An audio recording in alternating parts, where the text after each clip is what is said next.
sentence I read before the break, that appears as the last sentence in the second paragraph of the same page, where you say, I explore in the next section Julius Malema's political vision, which foregrounded a new push on land reform, a radical economic policy, and I show how song was a central component of the strategy.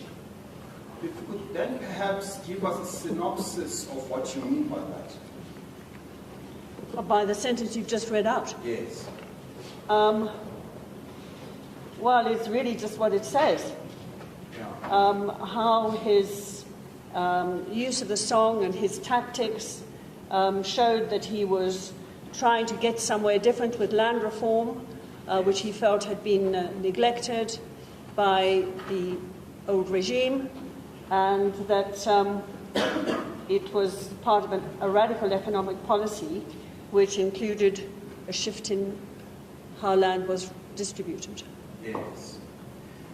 So if you go to the last paragraph of that sentence, I'll read it, where it starts with Malema had.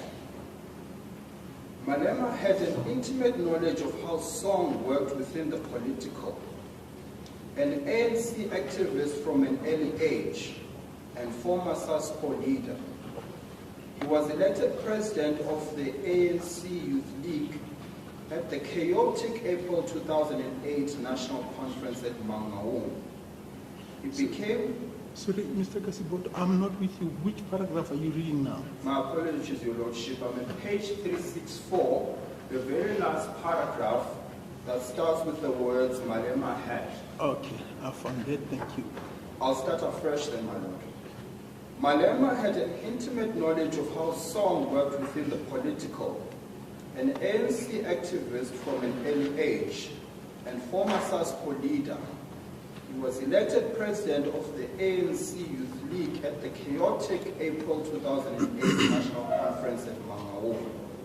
He became a public figure known far beyond the ranks of the ANC and its supporters in the month leading up to the 2009 election.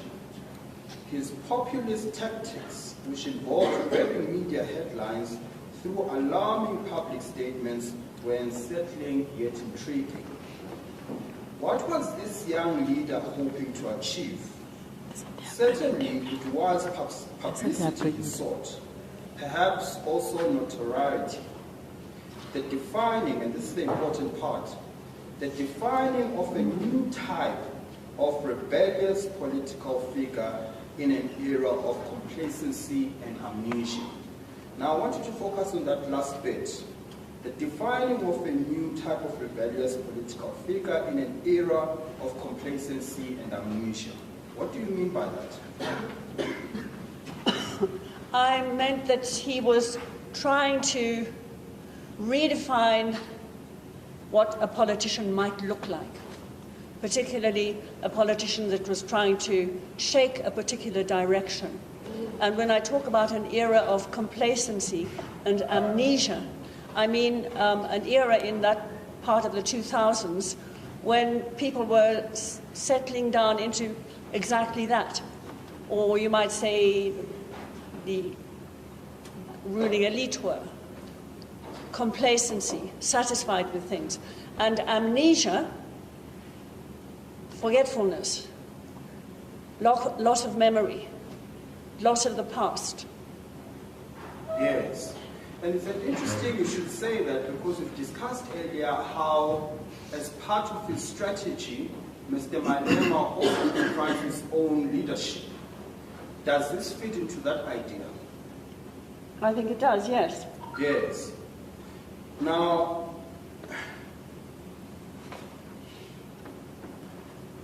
let's move to the next page, 365. And I'm going to read from the paragraph immediately after the heading, Not the Apprentice. Malema's move from being Zuma's apprentice to a more independent position took place in the period after June 2008. It was particularly marked after the April 2009 election, as it became clear that President Zuma had no intention of tinkering with the neoliberal direction of the South African economy. Here's the important part. Exploiting the ANC Youth League's capacity for a degree of independent action and coupling this with the political song's power to point to a key political issue. He sang the Dubuli Bunu, Shoot the Farmer/Boer song at the University of Johannesburg Doornfontein campus in the inner city on March 2010 when addressing students as president of the ANC League. And you quote the source for this. Now, starting from where it says exploiting up until the last bit I read, do you care to elaborate on what you mean by that? I understand. It means, in fact, that what Julius Malema was doing was saying, wanting to give a certain kind of independence to the voice of the ANC Youth League, saying that they were not always just under the control of the ANC, although they were the Youth League, that they could make independent moves and have independent ideas and vision. And that's exactly what they were doing. And he used it through political song, because, as I say elsewhere in the paper, he had understood the power and the way political song worked as a way of targeting ideas, changing directions, because he had been taught songs from a very young age. So he was aware of this very long tradition within South African history, or parts of South African history. Yes. So you're saying in this context, when you sang the song Dubuli Bunu, it was directed at the ANC leadership itself. Is that the suggestion? Let me assess that. No, hang on, I've actually lost the place anyway. I tend to get carried away. Sorry, ma'am, just give a second. Yeah. It's contended that that's a leading question. It does seem to come out quite like that. So, I think, I say, objection is that the question you put to the witness suggests an answer from her. Oh, okay. I'll rephrase the question and I apologize to those. And I wish to reiterate again that nobody tells me what I'm going to say. Yeah, I think Well, Prof, let me just explain to you so that you don't have a difficulty. There is a technicality that operates in the legal field. There's certain questions, and lawyers will say, don't ask a question when you know what the answer is. So if counsel puts a question to you, which suggests an answer, they will object because it's not coming from you. Okay. So it's not blaming you. Well, thank you, my It's saying counsel must formulate the question in a proper way. Thank you, my lord. Thank you. one of the sentences I read was, Malema was using political song to point to a burning issue in the body politic, namely the slow move towards restitution of land. Now, please comment on that aspect. What does that mean? Well, it's self-evident Yes. that he's using political song, which is an established mode of rhetoric and political debate, Yes. and he's using it to say you're not tackling the land issue. Just hold on there, Prof. Who is he directing that to? I would say, if you read the whole of that paragraph, he's quite clearly directing it at President Zuma. Yes. Then let's move to the next line. He was signaling his claim to a particular constituency, that of the youth, and more widely to those who were marginalized by the government. Again, what does that mean? I think Malema, and in the article I say that he's a very astute politician, I was writing it, and I was saying 2015, 2014, that he could see that there was a constituency that was falling outside the ambit of the ruling party, if you like. Yes. The poor were outside, and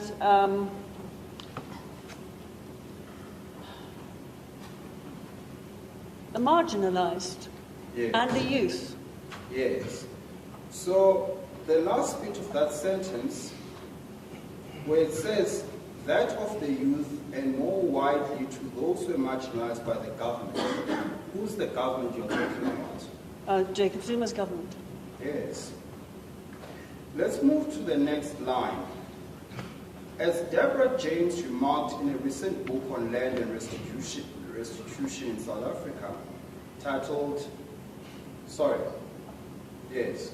land is not only understood literally, but has become a fulcrum for social and moral disputes. What's the idea being conveyed there? That land can be seen as a symbol of disputes around dispossession and loss. And I'm just looking actually for the title of Deborah James' book. Well, it's referenced, we don't have to get the part. It's called Gaining Ground, Rights and Property in South African Land Reform. And she wrote it in 2007, so it was really quite soon before this. So it may well have, it may have been something he read, or certainly it was one of the books being written around land and what land meant, and yes, the symbol of land as well as the actuality of land. Yeah. Now let's move to page 366. The very first paragraph there, you say, nevertheless, the Dubulubunu song in its generalizing capacity, its populist appeal, and its incisive focus had the power to bring the question of land and dispossession squarely into the public domain at a tense time for the ruling party, the ANC. The song was not new. It had been brought back into public prominence by another son of Seshefo, Peter Mugaba, the fiery leader of the ANC Youth League after its reconstitution in 1991. But it had roots across the political spectrum, used by Pan-Africanist Congress members, as well as ANC, and predating the Toy. It was sedimented in the archive of struggle memory. And the struggle memory goes, Ayesaba Makwala, Dubula, Dubula, Dubula Yespa, Dubuli Boom, Dubula Yespa, English translation. Cowards are frightened. Shoot, shoot. Shoot with the gun. Shoot the farmer/boy. Shoot with the gun. The most astute of politicians, Malema set the song to use in establishing the issue of land as a key pillar around which to raise his profile and make an important political intervention in a challenging and controversial way. Now, the paragraph is self-evident, but I want you in a line or two to comment on the last bit that I've read. You say he used the song to make an important political intervention in a challenging and controversial way. What does that mean? I think he was using song as a wake-up call to say, you've got to address the land issue. Yes. Let's flip the page to 367.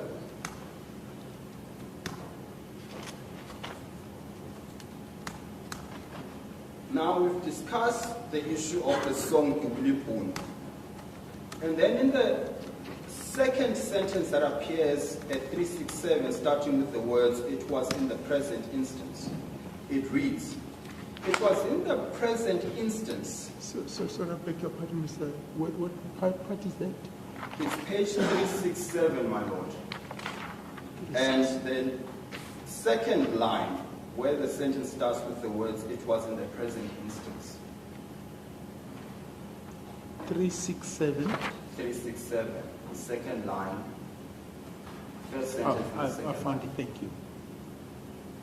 Now, we've discussed the song Dublipun, and then you say in that sentence, it was in the present instance a highly effective means of highlighting a shared South Africa-Zimbabwe commitment to the cause of land reform, even though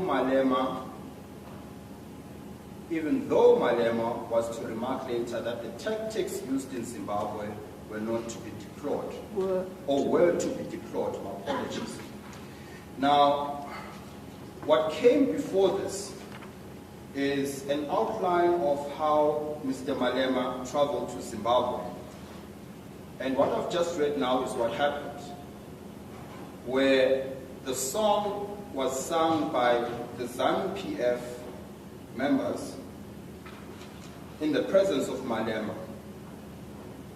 And then it was in the present instance a highly effective means of highlighting a shared South African Zimbabwe commitment to the cause of land reform, even though Malema was to remark later that the tactics used in Zimbabwe were to be deplored. Do you know what those tactics were? Well, I think the tactics he's referring to are violent land grabbing. Yes. That was being followed in Zimbabwe.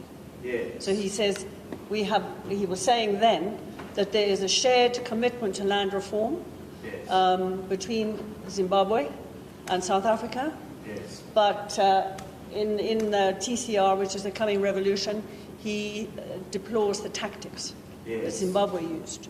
Yes. And that's an important point because Mr. Malema himself was examined on this issue of what's the strategy for this land reform he's talking about. And he went at length as to how this will be practically implemented. He suggested that the EFF is not a lawless entity. It is one that respects the rule of law. He takes it further, he says, this is precisely why we're looking for a constitutional amendment, because as it stands, we cannot take land without compensation absent that amendment. So, it seems to me there's an alignment between what he's saying here and the version that I'm suggesting he gave yesterday. Would you agree? I would say so, yes. So, let me leave this part.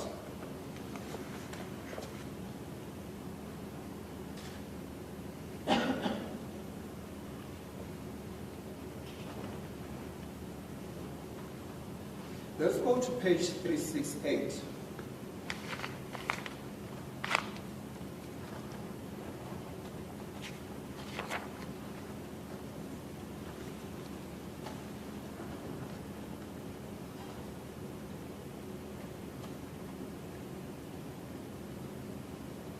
And if you get to page 368 and you go 1, 2, 3, the fourth line, with the sentence that starts with the words, what became clear, in the fourth line, can you see that? There you say, what became clear was that this specific song did not exist in a vacuum. It was one of a domain of possible songs, chants, slogans, a shifting store of cultural capital, which could be drawn on to affirm and give courage to the project at hand. Thus, what began to emerge was the role of song as an element of political discourse in the public space and in the country's history. It was a discursive element of political, it was a discursive and somatic element firmly inside the making of political negotiation and action in both the new and old South Africa states.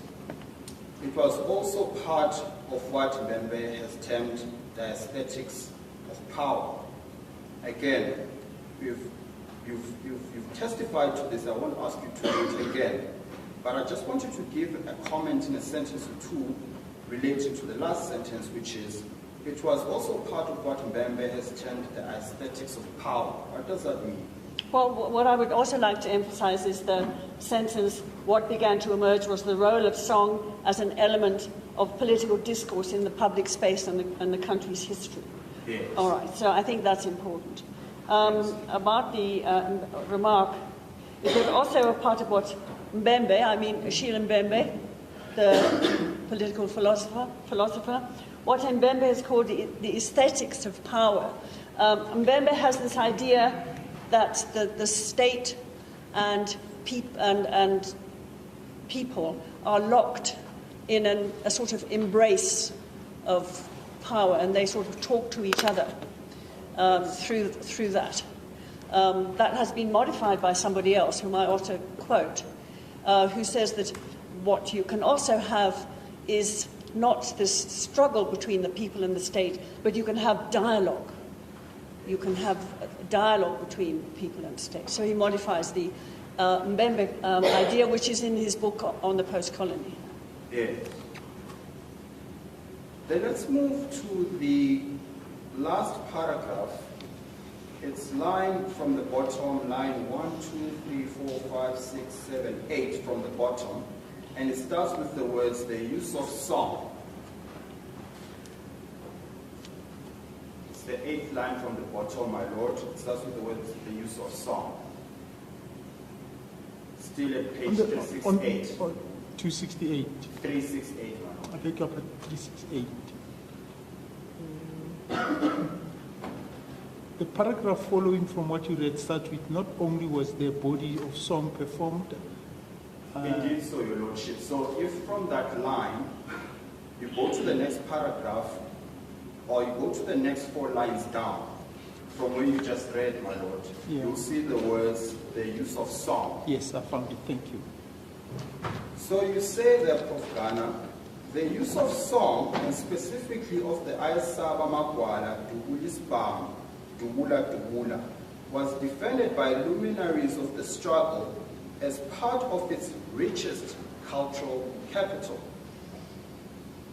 ANC Secretary General Gwede Mantashe, Derek Hanekom, Deputy Minister of Science and Technology, and Collins Shabane, Minister in the Presidency, all testified in Malema's defense.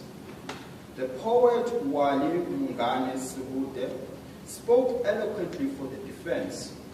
The song, he said, was part of the repertoire of songs used in the struggle against apartheid. Similarly, the Nobel Literature Prize winner, the late Nadine Gordimer, spoke in its defense to the BBC team, who were in Johannesburg to cover the trail of the hate speech case.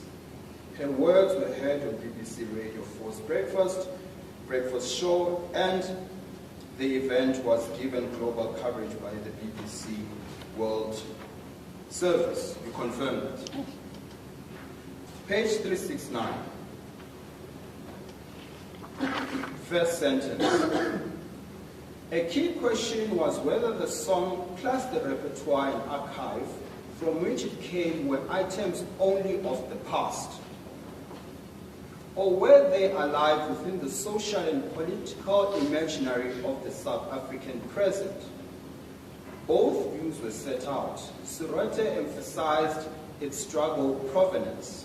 Keith Khoza remarked, open quote, these songs were sung before he, Malema, came along, close quote, but also stated that the view that the song had validity in the present, let me read that again, but also stated was the view that the song had validity in the present.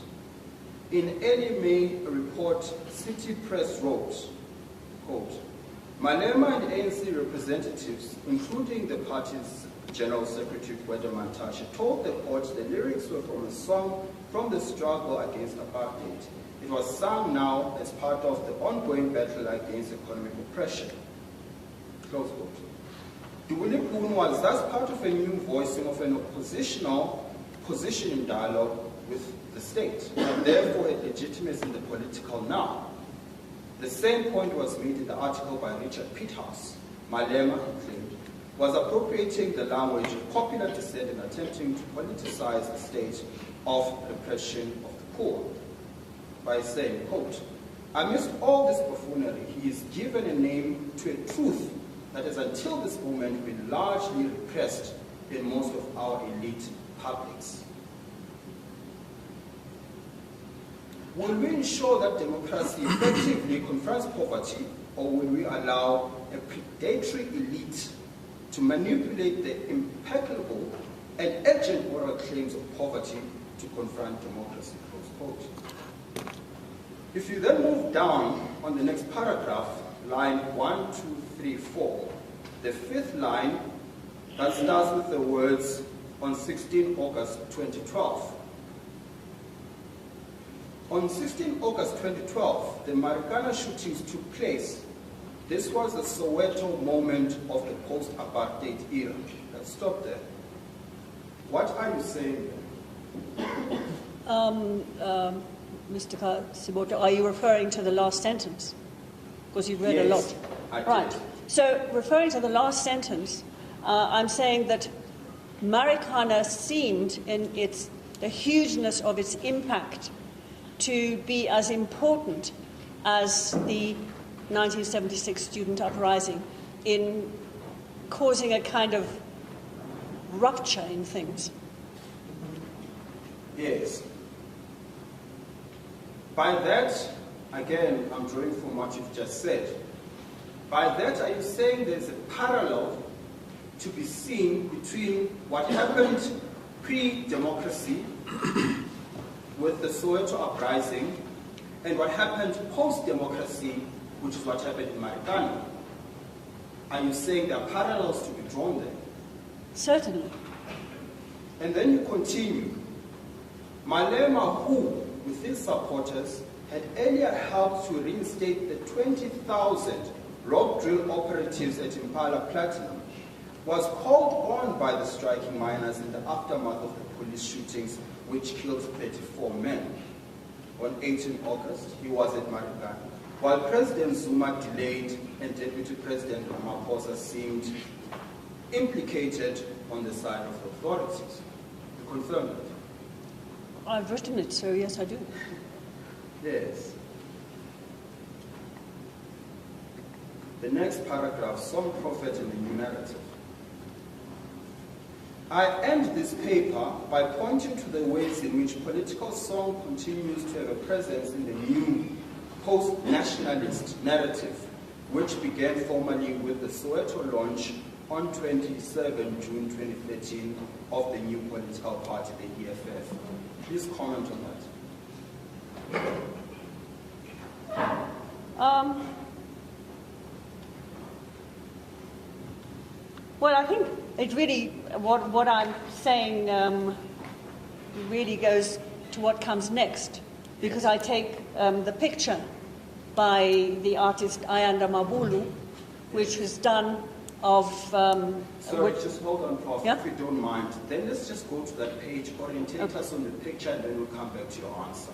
So, my lord, the picture we refer to is at page 370. So, what I'm saying in answer to your question is that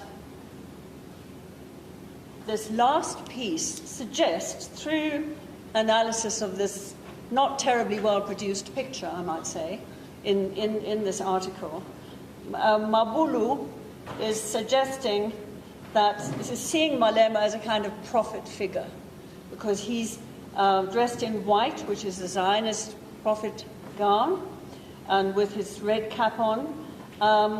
In the picture, Zuma is seen as being responsible for the death of the miners, because it's in his era, and so on. So basically, what I'm saying is that.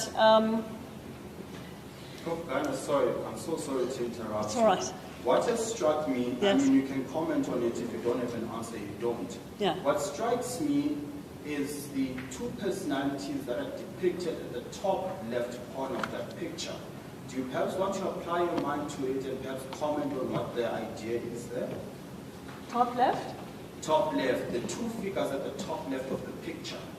Yeah, that's quite interesting. You can recognize them. Because I think what Mabulu is saying there is that this is not only a South African story.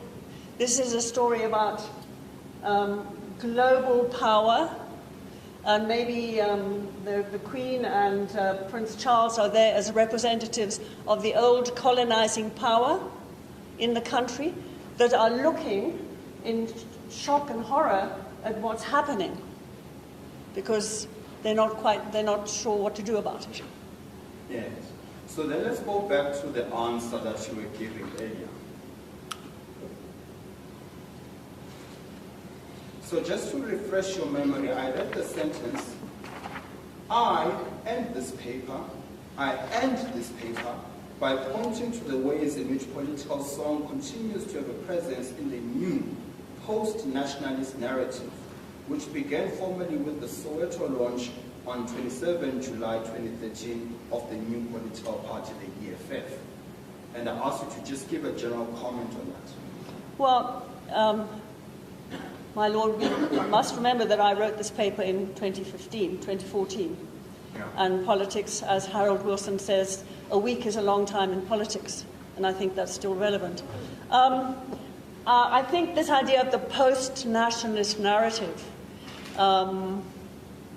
may still hold true, but what I'm trying to say is that Malema is trying to initiate something new and put a new direction which is not tied into a narrow nationalism, which doesn't take the importance of economic issues into consideration. Yes. Possibly that's Yes. And then if you go 3 lines down, where it starts with the words, with Malema's own signature song, it reads, with Malema's own signature song, replete with meaning concerning the centrality of the land issue, the political initiative was pushed further by the new party. Meetings, rallies, and memorials were much in evidence, as were new songs or songs not before given pride or place, such as the Black Consciousness Movement song, Azania, or Cape to Cairo. I mean, you give me the rhetorical answer, I wrote it, therefore I confirm it, I presume. If I were to ask you, do you confirm this? Yes, I think that what happened was that there was a shift in political activity and the life of public politics. And you get Mbuyise and Ndlozi singing the rather beautiful song From Cape to Cairo. Which is. I won't hum it for you, although I'm tempted to, but it's a very, very nice song. But it is a point about a Pan-Africanist vision. Yes. As a final point, Professor Ghana, my apologies. So I'm just trying to find the note. I want you to conclude your evidence with this, evidence in chief at least with this. Just giving this court and the public a summed up version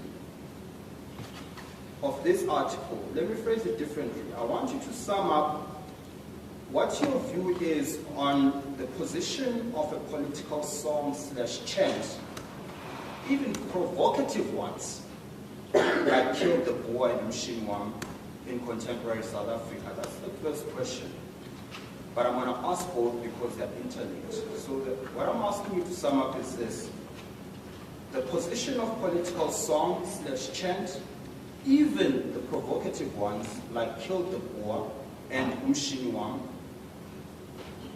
And the second part of that question, and comment on whether they have a place in modern South Africa. Perhaps in 5, 6, max 10 lines.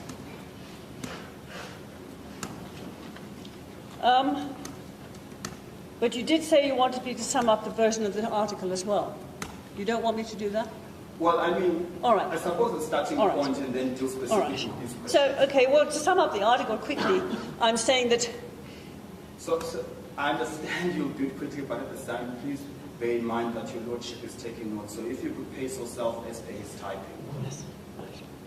I am saying that I think Malema is a relevant figure in contemporary South African politics, and that he comes from a lineage of politicians or would-be politicians who never became politicians who used song.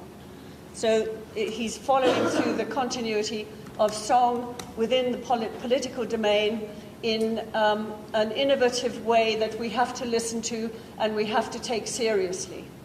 We can't simply dismiss it as buffoonery. It has a message and a vision. And I'm saying, secondly, about the possibility of song and chant now, even the place, the position of them, even provocative ones, that they have a place. And I might say also that the term dubula has got a very, very long history within South African political song as a symbol of resistance and defiance and courage. It is not literal. I beg your lordship's permission to consult with my attorney.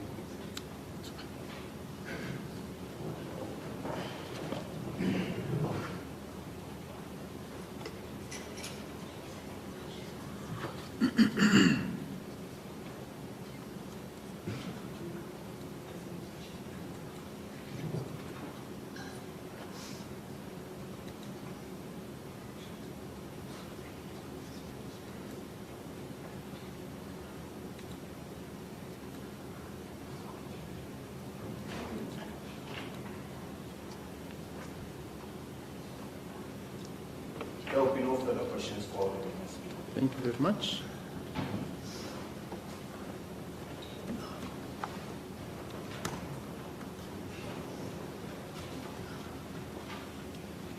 Cross-examination, Ms. Oppenheimer. President, I appreciate that you being open to court and saying this. You will not be instructed what to say when you speak to the defendant. Sorry, just give me a second. Oh, do you want to move the mic? Sorry.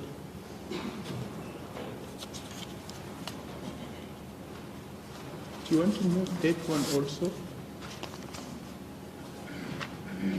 Okay, ETV is not interested. Let's move on.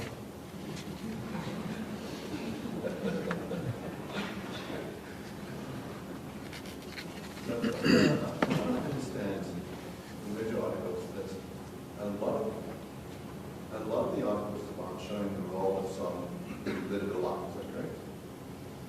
That's correct. And what you have really is a descriptive account of how songs have been used and how they can be used to bolster the power of particular politicians, and you've given examples of Jacob Zuma and Lennon. What I have also done in the article is much more than show that. I've attempted to show the place of political song in the life of the way a society imagines itself and the way a society enacts a political idea, and that you can enact political ideas through song. So it's about how song works in communities. It's not just about leaders. Yes. So in other words, songs can be used to enact political ideas. In other words, you can have a political idea which is expressed in a song. Is that correct? That is correct. And one can use those songs, political ideas in songs, to inspire people to action. You can use them to inspire people to want change. But as I have pointed out, there have been so many examples of dubula in the history of political song, and I can give you examples if you like, that it has to be taken beyond a literal context. It has to be taken as a call to courage, a call not to be afraid, a call to keep going, not to fall down when you feel like falling down. That's what political songs are also about. Yes. Sorry, just bear with me. Professor, you said the songs can be used, and I just want to make sure I took the correct note here. The songs can be used to inspire people. Okay, thank you. Now, we're talking about songs can do multiple things. So you can inspire them to feel courage, as you said. Yes. Could you inspire people to perform actions in the world? I can see where you're going, and I'm not going there. I think songs can be used to articulate a desire for political change. And if you look at the songs that have been used, there are many. And I mean, the other Dubula song, and remember that, this is not just a generality out of a hat. It's actually a long cultural analysis of the history of song. So they change. Rebecca, that's a very simple question. Now, you're saying you don't want to go there. Maybe you have a reason not to go there because you think it will hinder the respondent's case. But you're here as the internet expert. I'm asking you a very simple question. Yes. Which is, can songs inspire people to take actions? I'm trying to think. You see, if you think of Sizoba Dubula, Dubula, Dubula, Dubula, Sizoba Dubula, Dubula, Dubula, Ngembai, if you take that, it doesn't mean that you're going to immediately go out and shoot everybody. It's a song saying, we want freedom. We want a change. So to answer your question, songs have a much wider import, which I think, in order to understand songs correctly, has to be taken into account. Let me give you some real-life cases where I say songs can be used to inspire action. Now, we are very well aware of the genocide in Rwanda, and I've discovered to the other side a judgment against the singer Simon McKinney from the International Court of Appeal in Rwanda. The question before that court was whether Mr. McKinney, a singer, could be held liable for the use of his songs in causing action. I'd like to take you through some of that position. You can ask me to turn to page 1284, so that's 1284 in front of it.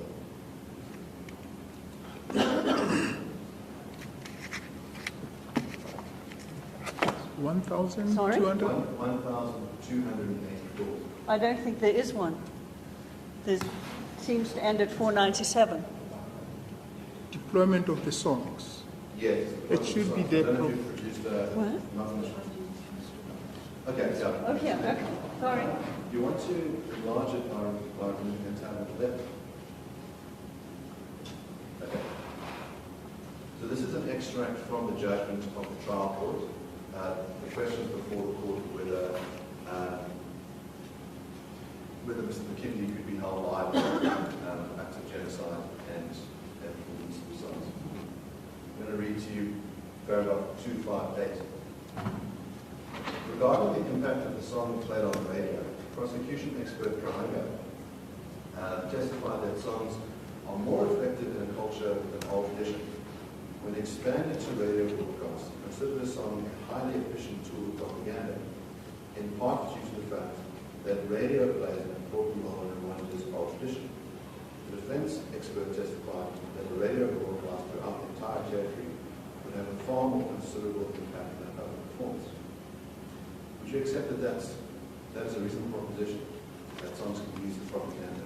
I think it is, but I would also say that that song and context and culture always go together, and it would be inaccurate to simply lump that as a straight comparison.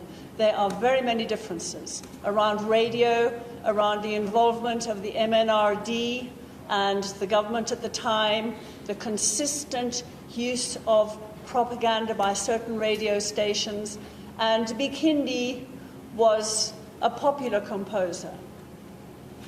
Yes, in other words, context matters, and we're partly looking at different contexts of parallel, and we're going to return to the findings from that context, and you can see that there are parallels in our context. Now, at 263, The court says, in light of the evidence before it, the Chamber finds beyond reasonable doubt that Bikindi's alleged songs were deployed in a propaganda campaign to target the Tutsis as the enemy and to sensitize and incite the listening public to target and commit acts of violence against the Tutsis. Now, in other words, this court has found that the songs can be used to incite the listening public. Do you take it as a correct proposition that songs can be used? I think I do respect the judgment of this particular court, but I think that what is very important to take into account is context.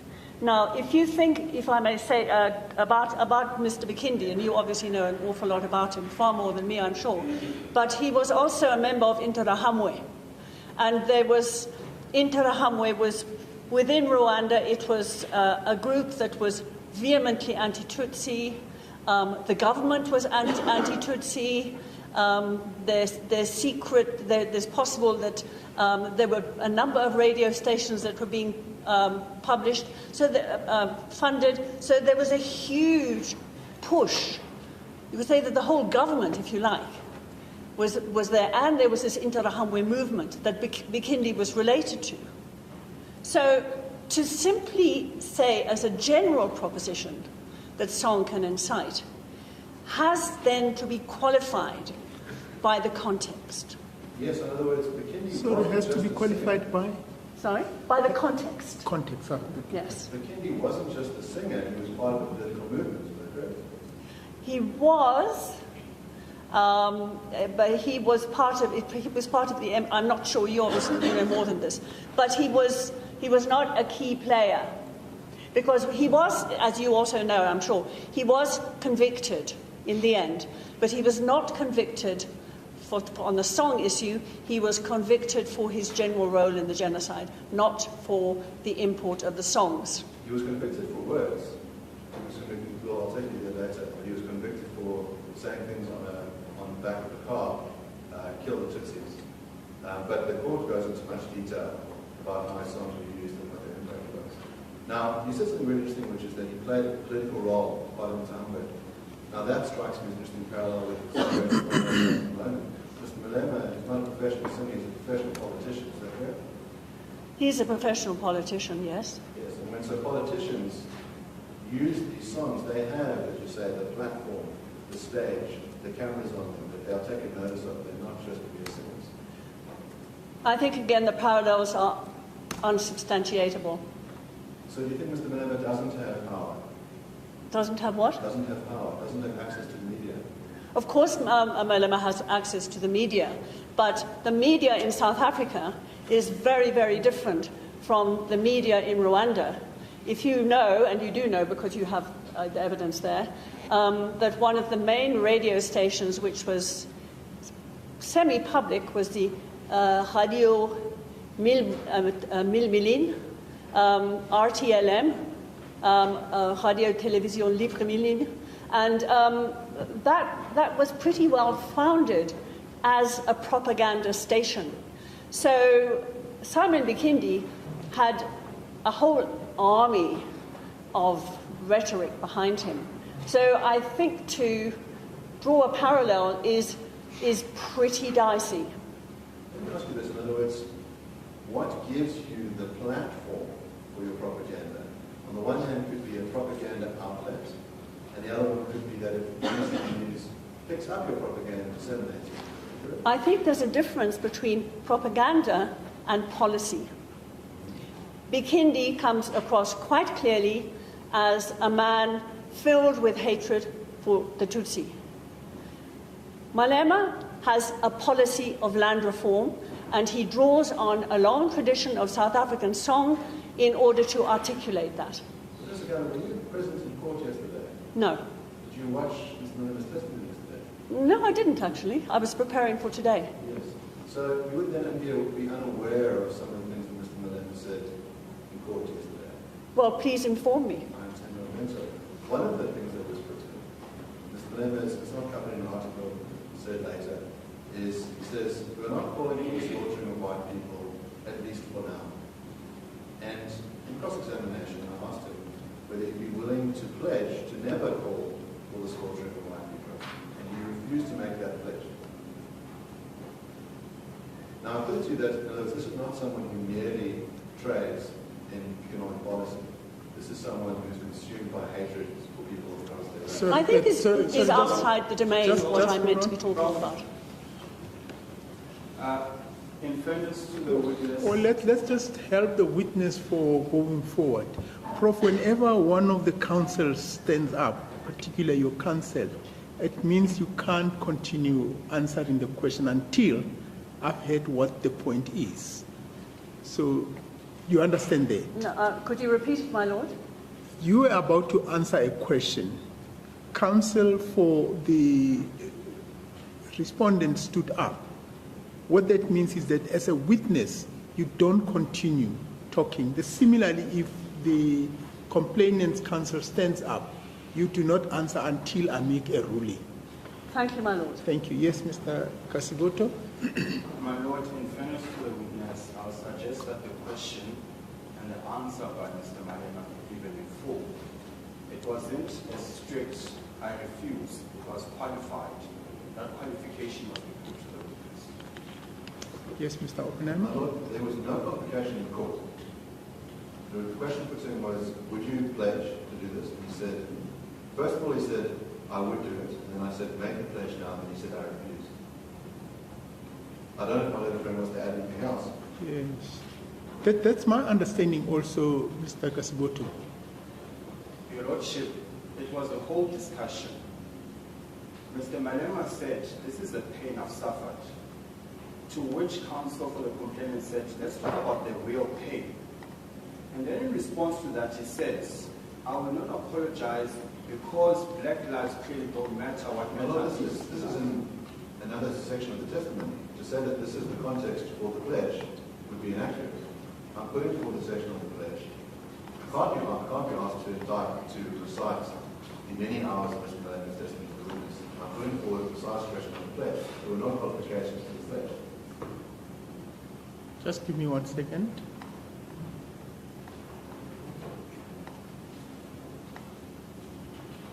Well, just my recollection on the questioning was that it was in the area where Mr. Malema, I think, testified about how his mom was invaded by the police. They pulled the blankets while she was sleeping. And then he continued about how painful that was. And then it came to this issue about, there was a question about there's no policy to say that kill the Boers. And then the question came about what is your stand in relation to the killing of farmers? Would you make a pledge to say that you would be opposed to the killing of farmers? That's the context as I understand.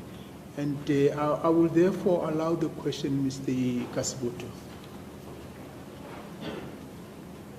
So, Professor Gunnar, as I've said, when asked, Mr. Lema was asked to pledge, will you pledge that you will never call for the killing of white people? He refused that pledge. Now, as I say, my position to you, in other words, is that... But I think, Mr. Oppenheimer, now it comes back to the objection which was raised. He said that in a particular context, and I think you need to put that context to the witness. He didn't just simply bluntly say, I refuse. There was some other context that led to... The prior context is simple. He said to him, you made a speech in which you said, we will not call for the killing of white people, at least for now. And then I said to him, we had a discussion about what at least for now means. He says, I cannot speak future, I'm a prophet. And I said, will you then pledge to say that you will never call for the killing of white people? His initial response was, he says, I can do that. And I said, then make the pledge now. He said, I will not make that pledge. So, why I raised it? That your characterization, Mr. Malema, is someone who cares about the change in economic policy. The evidence of Mr. Malema demonstrates this is someone consumed by racial hatred who will not rule out the killing of people on the grounds of their race. And and that the parallels between him and Mr. Kindi are then very different. That's my position to you. I think that's outside the province of this paper that I've been speaking to as expert witness, because what I have laid out is how Julius Malema, as a politician, has enunciated a different policy on land from an earlier regime, and that he has taken a song, Dobili Bunu, which can mean kill the farmer, kill the boer, but it is a song. It is not walking around the streets making that statement. And what I'm interested in is the power of song to state ideas and policy in the old regime and in the new democratic regime. And I stand by that. So if I understand this, in other words, your paper omits the racial rhetoric of Mr. Malema, is that correct? My paper is based on very carefully researched evidence that I conducted between 2013 and 2015 when it was published. And what is in the paper is the evidence there. And that's what I stand by, and that's what is in the public domain. So you're an expert on this particular period of time, the political usage of the song during this particular time? I'm an expert in a much wider field than that. I'm an expert on song, oratory, orature, the history of African political forms such as praise poetry, the place of the praise poet, the singer in history. So I mean, my expertise was used to try and clarify what was happening here. Are you an expert on Mr. Malema's politics? I'm a South African citizen, so of course I have a very clear idea about the politics of one of the political leaders, yes. Yes, so in other words, when I put it to you that Mr. Malema openly refuses to say that he will not pledge to say, I will not call for the killing of white people. You're aware of this statement because you're a South African citizen who's aware of Mr. Malema as a politician, is that correct? You have told me he said that yesterday. It's a well-known speech from 2016. It may be somewhere in my memory, yes. Yes. Now, are you just closing your eyes to it, or are you going to take it into account in his position as a politician when he utters words? I'm not closing my eyes to it, but I'm going on the evidence of what I've got about song, Yes. and what song means. And what politicians say outside song is really outside the domain of what I'm here for. Politicians, as you know, and as we all know, can say the most extraordinary things sometimes. So I'm standing with the evidence of what I have written about and talked to. Now, I understand your evidence. It's that songs are a tool that can be used by politicians to propagate their ideas. Is that correct? That's part of what I'm saying. I'm also saying that song is the means by which communities and people give ideas and try to give directions to politicians. And in my paper, I maintain that that's what Julius Malema was doing. He was talking about take a different stand on land reform. Do you think it's possible to do two things at once with the word that you use? Is it possible to convey multiple meanings with the words that you use? I'm sure that you know that as well as I do. You can say, of course, language is multivalent. Yes, so one can say, in the same song, the same speech, that you are calling for land reform, and simultaneously, one can say, I'm also calling for a particular race to be exterminated. One can do both of those things in the same speech. Is that correct? Well, this is pure hypothesis, Yes. and I'm not prepared to go there because it's outside the realm of what I've discussed. Professor Gunnar, as an academic, I would think that you're perfectly capable of entertaining hypotheticals.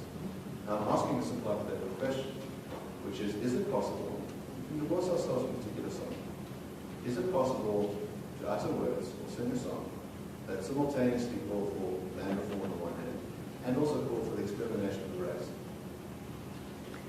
My Lord, I would say the question that Mr. Oppenheimer is asking is outside the domain of my expertise as an academic.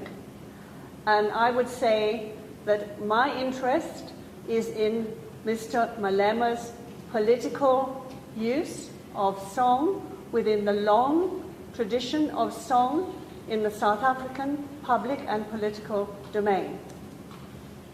And that is what I'm interested in as an academic, and that is what I have done. Professor Geller, is it your case, is it your testimony that you are incapable of answering the question? That you are incapable of understanding the hypothetical ability? My Lord, I think that Mr. Oppenheimer is trying to come to a conclusion that really I'm not prepared to follow him into. Now, Professor Geller, that's the difficulty. In other words, it seems that you can see down the track, you know what the answer is, and now you are laying down. You say, I can't answer this question because you know where it's going to lead. That's incredibly evasive to witness, especially one purportedly here independently who will not be told what to say. Well, my Lord, I think Mr. Oppenheimer is trying to put words into my mouth. I would say that my expert testimony is around the use of song in the political domain, and that is what I have tried to follow through, and that is what I stand by. I am not here as an expert on people's political speeches. Professor Geller, I'm asking a very simple question. You've said that words are motivated. Sorry, let's hear the objection. My Lord, she's answered the question. Well, all right, so maybe the witness has just refused to answer the question. There hasn't been an answer. Yes, she has. She has refused. She says she's not going to answer the question because it falls outside her expertise as a person who specializes in writing on songs. Yes. So she's saying, as I understand the question, she's saying, I'll answer your question if it relates to the issue of the role of songs in a given society. However, I'm not going to answer a song that relates to political speeches by politicians. Let's try and narrow it in. I'd like some clarity on this. So first of all, are you capable of answering hypothetical questions as an academic? My Lord,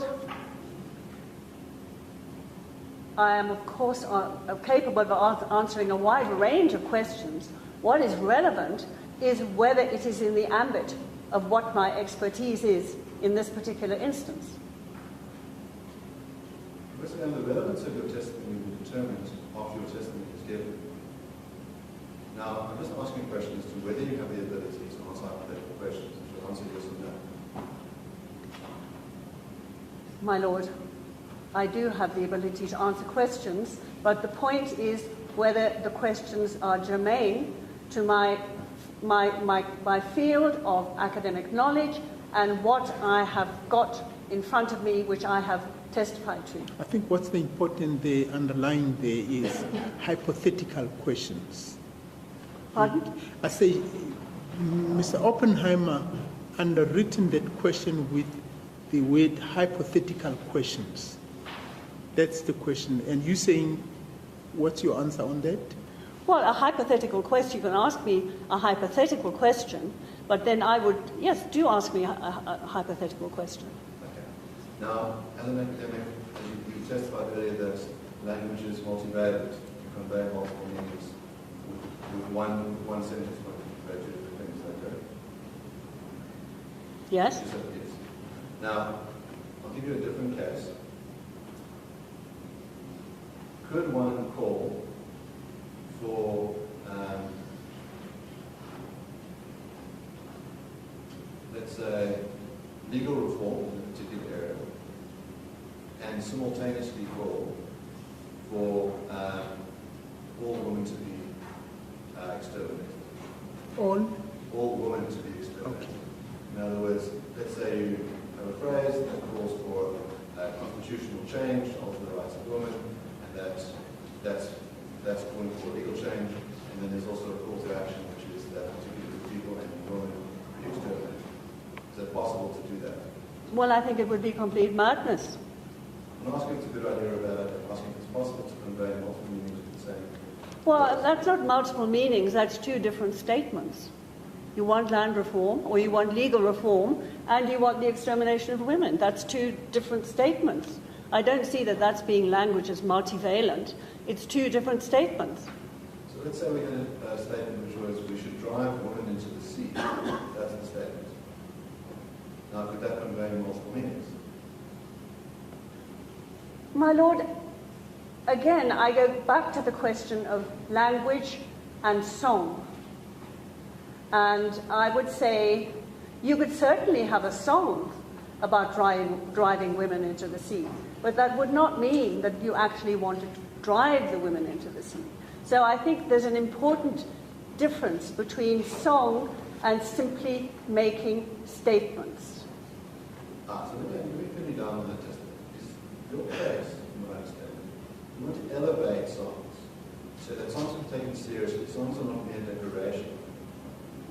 Now, if I sang a song, a tune, saying, let's have another Holocaust, let's kill 6 million more Jews, and I sang it in a really musical way, would you say that, well, because it's a song, cannot bear its plain meaning?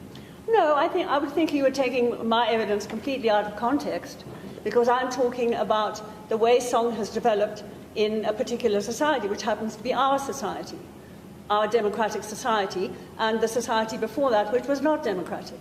Yes, I'm just trying to establish some principles for you. Very simple. You stated earlier that if one were to sing Drive a Woman to the Sea, it would not mean that. I'm giving you an example of another song. I want to say, even though it's a song, you could take those words literally. Is that the case? I really can't comment on that because it's completely outside the domain of this culture and this history and this performance tradition, and I really think that's how it is. So is it the case, in other words, that you are unable to answer an abstract question like, can songs be taken literally? Is it possible for songs to bear a literal meaning? My Lord, my evidence is around songs in the long history of this country. Whether a song that was sung before the Holocaust of the Jews could have led to the Holocaust, could be taken literally, is something that I'm really not prepared to comment on. One would have to look at the history of song in Nazi Germany. One would have to look at the history of how it was used by Hitler, by Goebbels, by the youth movement, by the whole persecution of the Jews, the taking away of the rights of the Jews, and you would have to look at the history of song within that particular social and political context. What I have tried to do is to take the history and the use of song in our society and to make the case that Julius Malema has introduced a radical element around song because he wanted to address the issue of land, reform and reclamation. Let's turn back to the Rwanda case. I'd like you to, we're on the same page, paragraph 264.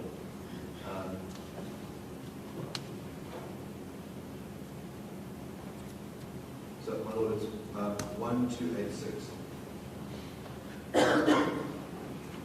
Yes, I've got that.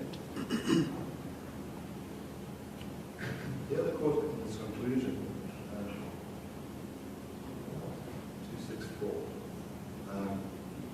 Yes. The Chamber finds that the names of the three songs manipulate the history of Rwanda to extol Hutu solidarity, and that two of the songs were composed to disseminate anti-Tutsi propaganda and encourage ethnic hatred. Now, here's an example where the songs are used to do two different things. The one is extol Hutu solidarity, and the second is to encourage ethnic hatred against Tutsis. Do you accept that? Sorry? Would you accept that the song is doing two things? In other words, one, extolling Hutu solidarity, two, encouraging ethnic hatred against Tutsis.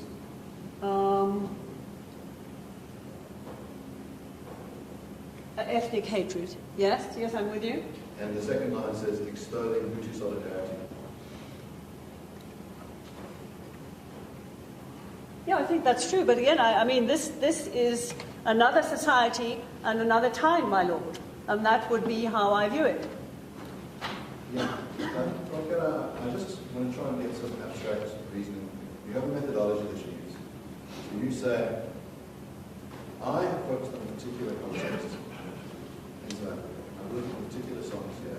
And I'm trying to make certain, I'm trying to understand how they operate within this context. Now, I'd imagine that that methodology can be used not just there, but in other cases. Sorry, let's hear. Yes? Sorry, Your Lordship. Just back on that point, not the same songs perform two things. As I read the conclusion there is that the first three songs extol, the next two songs do something else. So it's not the two songs or three songs doing two things. The first three songs do one thing, the last two songs do the other. My lord, they actually are two of the same three songs, and I take some responsibility that I read out their names because I'm not familiar with the language. But I'll read it out again. The chamber finds that Twazazere, Nanga Maputu, and Denes of Inzi, so those are three different songs, manipulated the history of Rwanda to extol Hutu solidarity, and that Nanga Maputu being the second song, and Denes of Inzi, the third song, were composed to disseminate anti-Tutsi propaganda and encourage ethnic hatred. So, claim is a simple one. The tribunal found that two of the three songs had dual effects. The one was to extol Hutu solidarity, and the other one was to promote ethnic hatred against Tutsis. Now, simple question. Is this possible with songs in general? Is it possible to convey two different things simultaneously? I think that, my lord, if I may address you. Go ahead. I think that these songs, the Bikindi songs, come out of a very specific Rwandan history, and that is the context in which you have to look at them. And that songs certainly in Rwanda has been seen as a very important point of education and teaching ideology. And whilst this was going on, song was being used in the camps by Kagame's government to make songs that would extol a new Rwanda to come together. In other words, to give a completely different ideology. So what I'm saying behind that is you have to look at where songs come from, who sings them, and why. I might generalize about the South African case, but I certainly would want to go into specificities if I was talking about songs in Rwanda or songs elsewhere in Africa. Maybe to be fair to you, I should just give you some of the context in South Africa. That Mr. Rhodes testified for a number of days in his court. He's produced a book called Kill the Word. Part of that testimony describes the nature of farmlands and their frequency and how they are performed.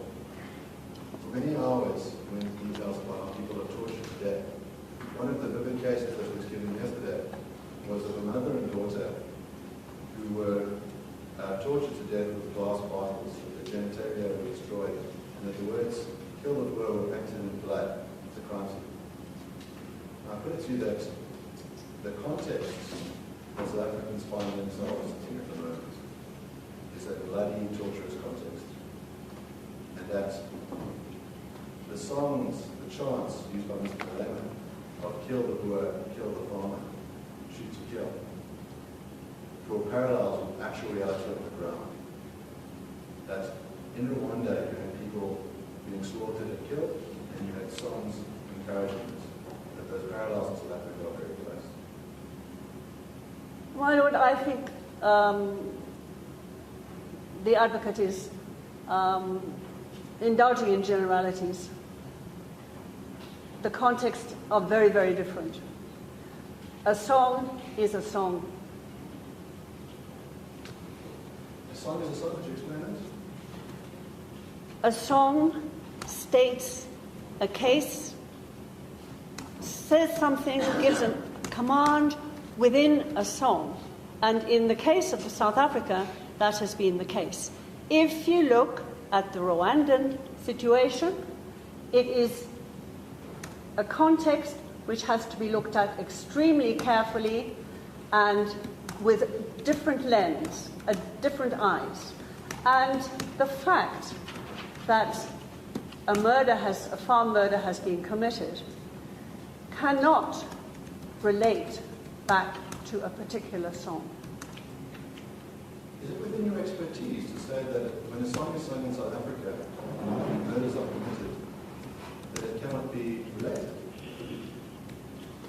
I think that's, again, it's a very general statement.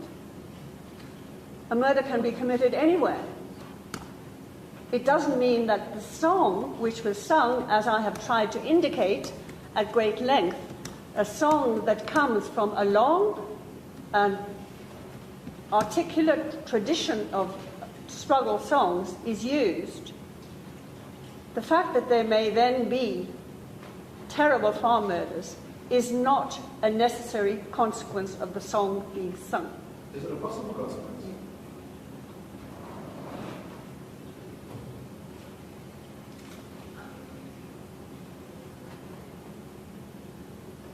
I would say not.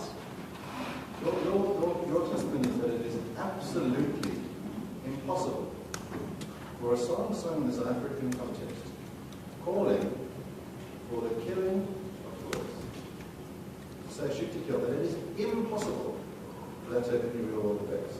That's your testimony. I would say that when people are singing, and remember, this is not a song that is just sung by one individual. It is sung by a group. It is sung as part of a whole political movement. It is sung as a movement to get a change in land. That is why it is sung. If there happen to be concomitant farm murders, it is very difficult to draw the evidence across, because farm murders tragically have been going on for a long time, and I think to draw evidence between them would be impossible, in my view, if I stick to what song is about. And that is what I intend to do.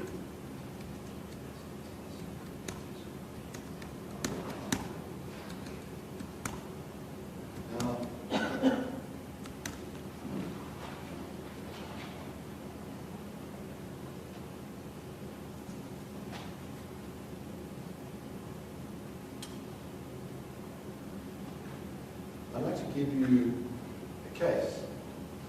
That's it. So page 231 of the bundle. 231 in here? It should be there. Yes.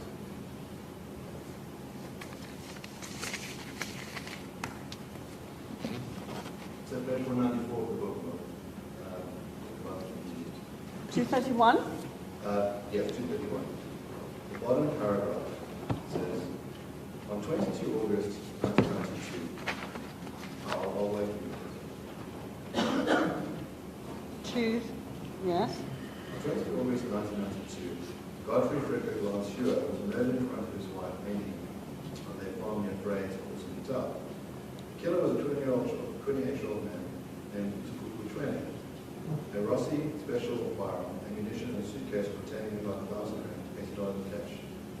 And pocket calculator books was started on the scene. Training was convicted of murder and sentenced by imprisonment.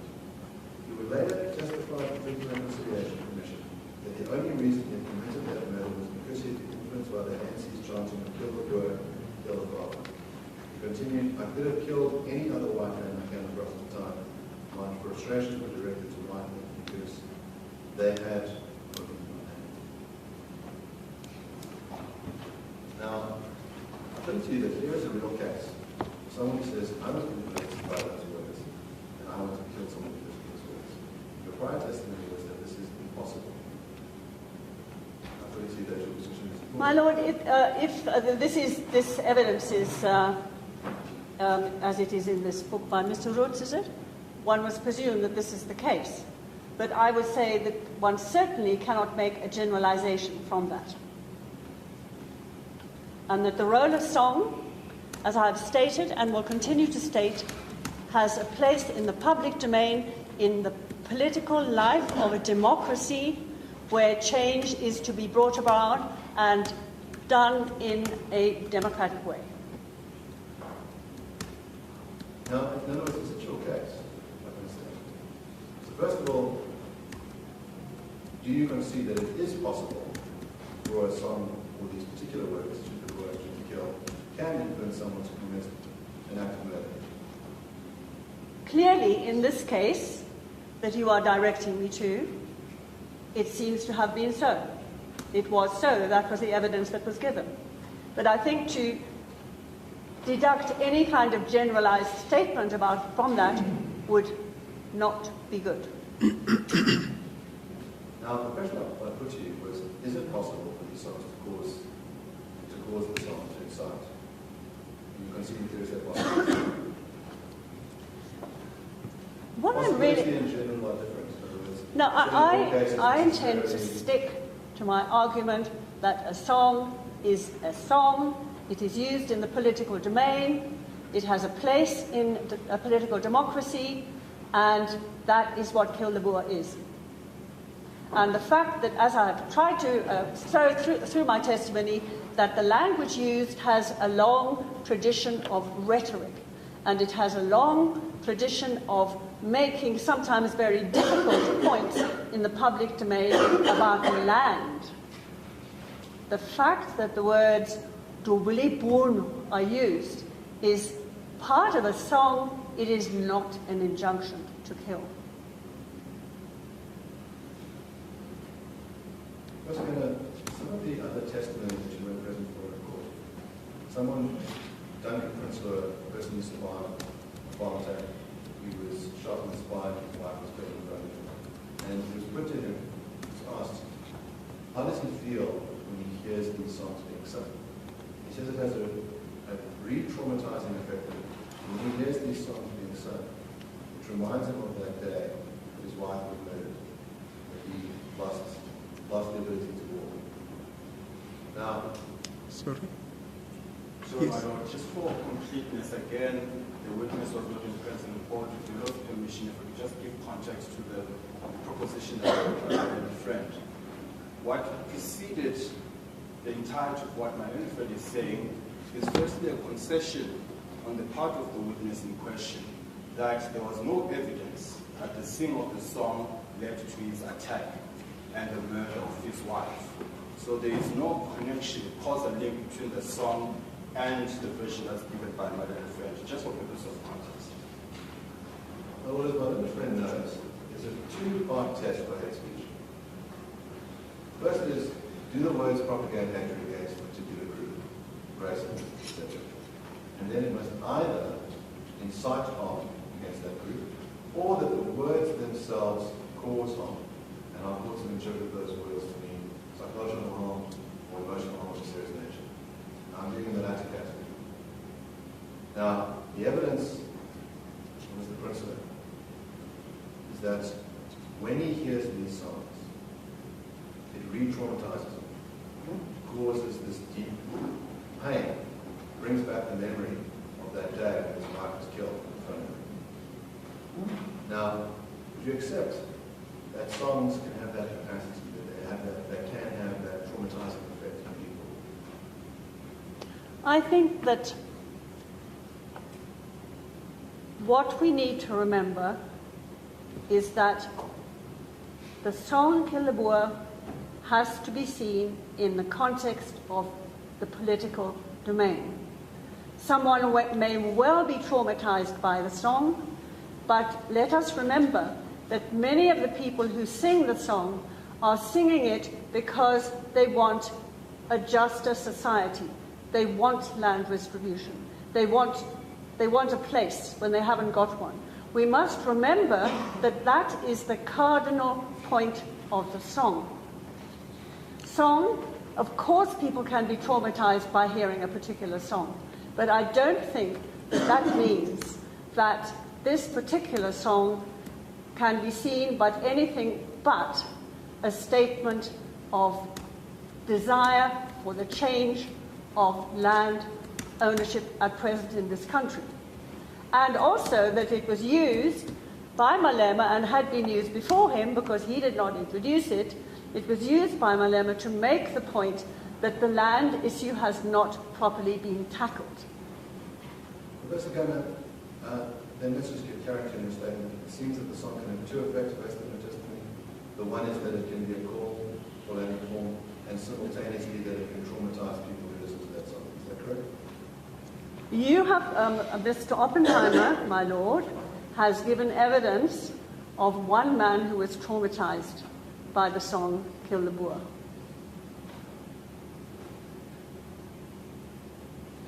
I don't see that that leads to a general marking of the song as a song that can cause trauma to a particular group, particularly if the group in question, the demographic group in question, could begin to understand the wider parameters of how song has been sung by African cultures and African political leaders and African political artists for a very long time in this country. And I stress in this country because I think, again, the Rwandan parallel is specious and is not one that would hold up to serious comparison if you looked at the context, the culture, and the history of each society. Professor Gunnar, I'm sorry to interrupt you. I think I finished. Professor Gunnar, Mr. Malema testified yesterday that when he hears the national anthem and he hears destem, that portion of the national anthem, that he finds that incredibly traumatic. And he gives examples of people who were jailed, captured against their will, treated very badly, that they could hear that song being sung at the same time. Now, the EFF is on record for saying that destem should be banned from the national anthem. Now, what would be your response to that position? Well, first of all, I think destem is a fantastic song by Langenhofen. I love it, and I love the new version. It's fantastic. We won't sing it now, but it's a great song. Whether that's official EFF policy or not, I don't know. But I think what it's saying is that songs have very evocative power. A song that may disturb one person may be inspiring and uplifting and be part of a vision of a democratic society to somebody else. And that's how it is. So the position is that songs can have dual effect. The song can be both uplifting and inspiring and also cause trauma to people at the same time. Well, you have informed me that it traumatizes Julius Malema. Yes. Is that what you said? That was his testimony. Trauma. Trauma when he hears destem. Is that in the records? I think Mr. Malema was quite emphatic about the effect it had on him. Well, ma'am, I think just answer the question. We're not going to answer the question. I see you looking at me. I'm not answering questions, unfortunately. What I understand, your response is that that structure is hyperbolic. Sorry? That when Mr. Malema describes himself as being traumatized, do you think he's being hyperbolic? No. If Mr. Malema says he's being traumatized, I must assume he is being traumatized. Well, if you say he says he was being traumatized, I will assume that is the case. And so you would take him at his word on it? Trauma is a very wide spectrum. There's a difference between different kinds of trauma. Do you want to elaborate on that? No. I'll leave it to you to think it out. No, I think I'll ask you. You're saying that there are different ways in which trauma can get. I think so. I mean, it could make you just feel rather uncomfortable. And of course, we can always try and persuade Mr. Malema that, in fact, destem is a fantastic song and he should go along with it. And it's about land, and it's about a sort of just idea of land, if you like. And it's a vision of a land that really does, everyone has a stake in. So possibly Mr. Malema can be persuaded. You said that there's an incoherence in the position taken by Mr. Malema, which is to say that I should be free to sing Kill the Boer, Kill the Farmer, but destem, that should be removed. There's an incoherence in that position. Can you repeat that question? Is there an incoherence in Mr. Malan's position? He's saying he should be counselled to accept the song and singing. I don't know. I'm sorry. I'm just rather fond of distem. So I think song has certainly, it's very emotive and it's very affective, and that's why it's been so important in South African history. But song is also about ideals and visions and aspirations. And that's what I think, that is the category that Dubeli Bunu comes into. And I think, hopefully, by giving some understanding of what people mean when they sing, what it means to them as they sing, and what the singers hear, what they are hearing is a song about land, a song that gives them a place as a singer, gives them a voice in a society that comes outside a political elite. And that is part of the power of song. Are you aware of the slogan, blood and soil? It's not a new slogan. It can be used by many people. Yes. Are you aware of it being used by the Nazis? It was also used by the Zimbabwe liberation fighters. They were called Sons of the Soil when they were trying to wrest power from the colonial regime. So it is one that can be used in many different contexts. Yes. Across different contexts, this term can be used. That blood and soil, as used by the Nazis, referred to there being one race of people that were to occupy German land. They looked at the land as an important part of healing the German nation. At that sense, land and soil was used later. Blood and soil is a very, very common nationalist slogan. It could be used by very, very many people in very many different contexts. And to simply say that it was a Nazi slogan would be to be diminishing the power. If you say blood and soil, you might be interpreted as saying as you want to fight for your land. Yes, as Nazis. And that is probably, yes, but so did the British soldiers. So did the South African soldiers who fought in that war. So you'll accept that a phrase can be used across time and across countries and can bear different meanings in those contexts? In some contexts. And blood and soil is not a song. It's a proverb. It's a slogan, if you like. Would we condemn some people who said blood and soil and not others, depending on the context?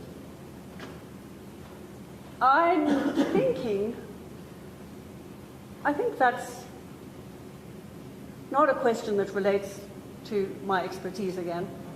I think that it's such a common idea, blood and soil. Many, I mean, if you think of the Anglo-Boer War, you think of many different wars, the idea of blood and soil. I will give my blood for the soil. It's a very simple and profound idea, a very masculine idea probably, but, you know, it is an idea. So I don't really see that it has any relevance to the song that I'm here to talk about.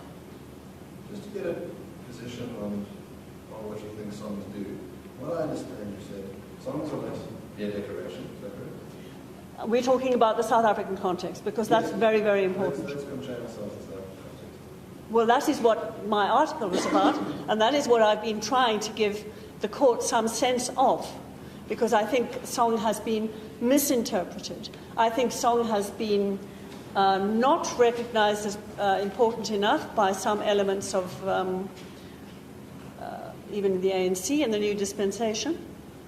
And, you know, and so I was interested to see how it would have its place, and that's why I looked at the Zuma case and then the Malema case. I think you've gotten something very accurate there, which is that the role of song is being under-recognized, that it is an important rhetorical tool to be used by politicians.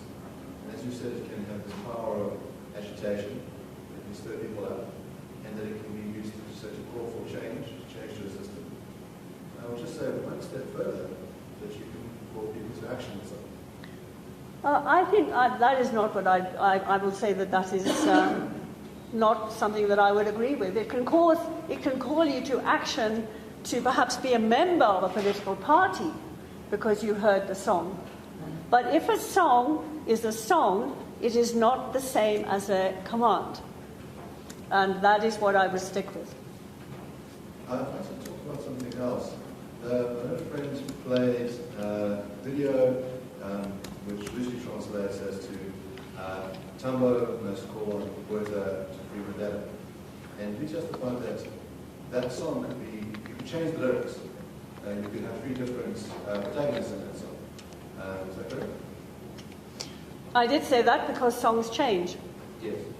Now, let's say we just added in different protagonists, would it still have, would it cross-reference back to the radio song? It's under the same tune, you've changed three of the words, would it still have the relevance of the prior song, or at least be related to the prior song? It would have to have a constituency. It would have to have meaning. It would have to have power and affect. It couldn't be sung by someone who didn't understand the constituency of song in the political realm. So if it was sung by someone who understood the power of song in the political realm, and they changed one of the words, would they be able to rely on the prior words of that song? I'm afraid I don't know. So I don't know. For example, we just changed one of the words.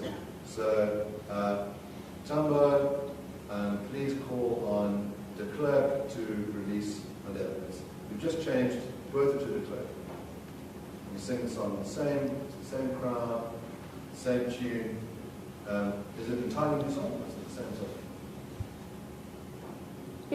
It's an adaptation of the song, because songs often have a very similar structure. Yes, it would be an adaptation of the song. Would it have a similar effect on the crowd when we change the one word from Botha to the clerk? I don't know. I'm not prepared to say, because it's hypothetical. So I don't know, because it would then be a different song. So then I would have to look at it and say, well, what's happening here? The fact that that song seems to have been used to have Te Tanobot Kululu Mandela was a call, a request that something happen, for sure. But that song remains within the wider domain of song as liberation song. So it becomes reused, it becomes part of being remembered as a song. Now, with the audience hearing just the one change, and in other words, it is the clerk who releases Mandela, would they understand there was a prior song, the person's supposed to do the releasing, being called upon, with words that's now being the clerk, would they understand the history of the prior song when they hear that adapted version of the song? I have no idea. Would the prior version of the song have any role in understanding the adapted version of the song? I have no idea. That strikes me as strange. I think your mind is running ahead of you, and you can see where I'm going. And now you want to deny something incredibly obvious, because you know where I'm going. I'm afraid I'm being absolutely clear. I don't know. Your earlier testimony in chief was that the song is a fluid, that one could even change the words of the song. People would know what the song was. That you can play with it. Is that correct? You can play with many songs like that. It's part of the way songs work. It's why the Dubula song, I mean, it comes up in so many different forms. Yes. Of course you could change, you might be, I don't know. I really don't know. Would it be a new song every time, or would you say this is the song with adaptations? It would depend who was singing it. It would depend on the context. It would depend on a whole lot of things. Yes, this is I will say maybe this is my personal distaste for this hyper-particularism, this inability to answer abstract questions, which strikes me as incredibly evasive. I don't know.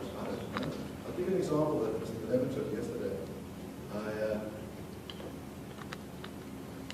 asked him whether he could condemn the killing of those two women that I mentioned, the mother and daughter, which was in this very brutal way. I said, would you accept that the power dynamics of the person who tortured them to death oppressed those women who should be condemned? And his answer to me says, I don't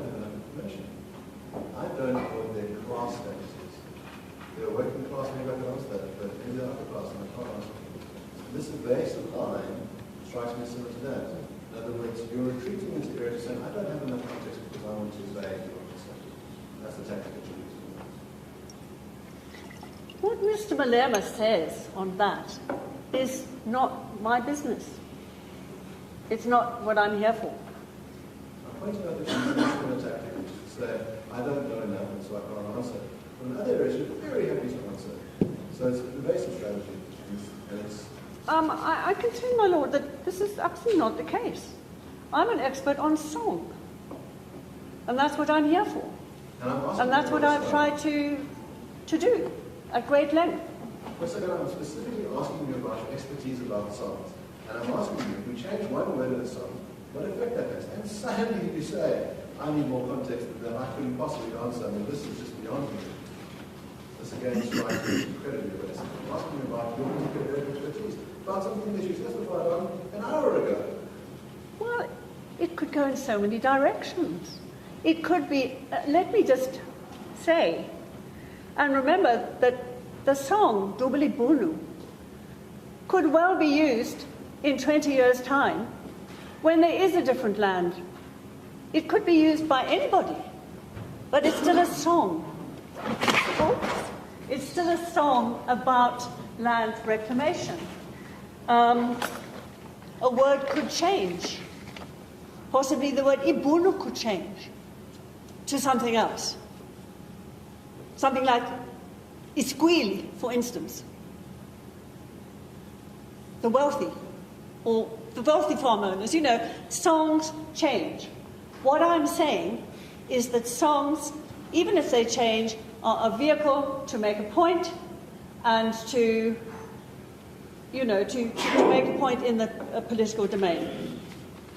I'm going to turn to you as well. Please turn to page 1318. This isn't in the printed Bible, so I can put it on the screen. In the book or in the case lines? It's in case lines.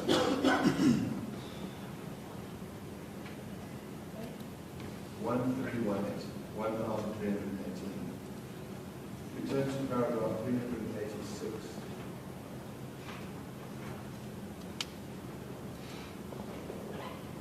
Well, for some context, what the tribunal is considering is what the role of songs could be in genocide. And I want to just put these in contradistinction to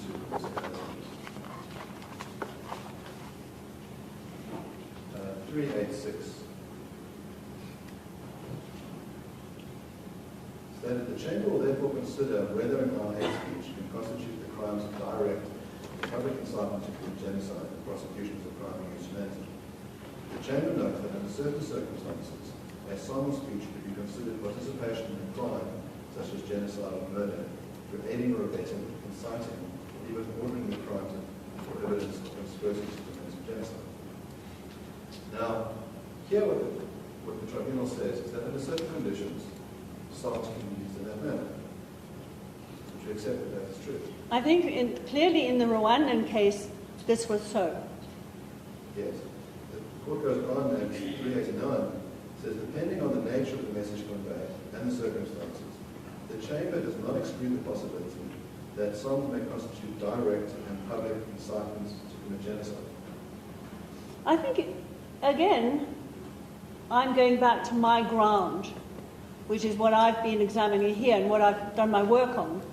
And I would say no.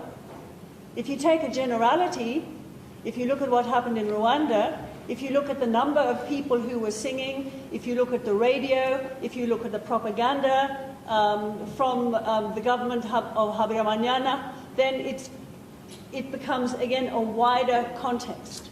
What I am talking about is this particular context. Let's draw those parallels properly.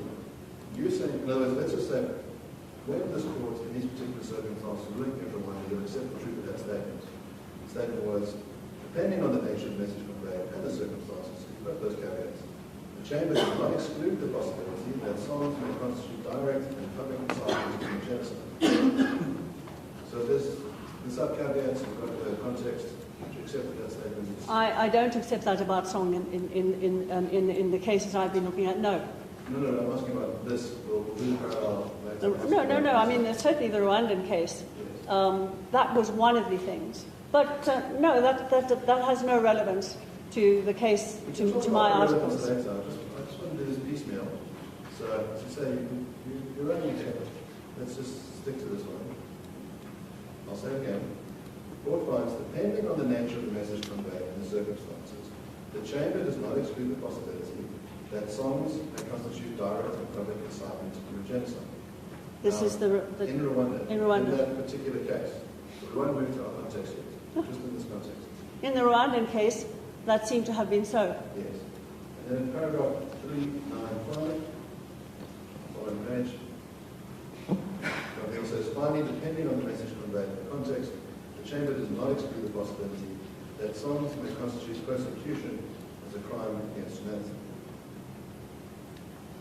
Would you accept that in the Rwanda? Well, clearly, that's what they came up with. No, that's yes, fine. but That's again, fine. the context matters. Let's get on to that.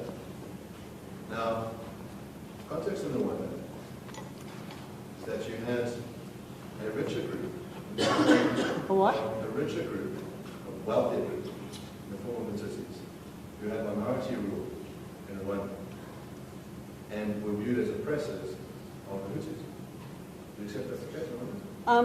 They all spoke the same language, you know that. Okay. They all spoke Kinyarwanda. So even in a situation where the two groups spoke the same language, the one was viewed as other and was viewed as a minority oppressive group. Is that correct? Within a long history of French and Belgian manipulation. Yes. Now, so in other words, the view is exactly the same. The Tutsis were viewed as being in league with the Belgians, but they were favoured by the Belgians. I don't know my Rwandan Belgian history very well, but certainly in many countries, the colonial authorities played on divisions and hostilities within a country. Yes. Including South Africa. Yes. Now, in other words, what we have in Rwanda is a case of a colonial party that divides these two groups. Some might say officially so they spoke the same language. The one group, being the minority group, is elevated to a position of power. And then ultimately, that minority group is then slaughtered en masse in the Rwandan genocide. Is that a fair description of the Rwandan genocide? That is, but it's also, Rwandan history is extremely interesting because there were the Rwandan kingdoms, and there was, the Tutsis had very ancient Rwandan kingdoms with their own traditions of poetry as well. But anyway, that's just an aside. But I think, again, the whole history of what happened in Rwanda cannot suddenly be plonked into a case here. Yes, well, I haven't remembered it. Now, Well, I think what Mr. historians do, and one of the reasons why we study history. Mr. Oppenheimer?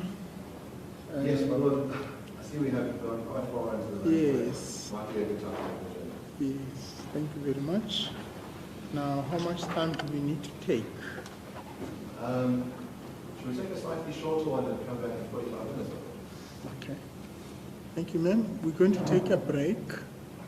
You still remain under oath, which means you also cannot discuss this case with any person without prior permission by the court. Thank you very much. The court shall adjourn.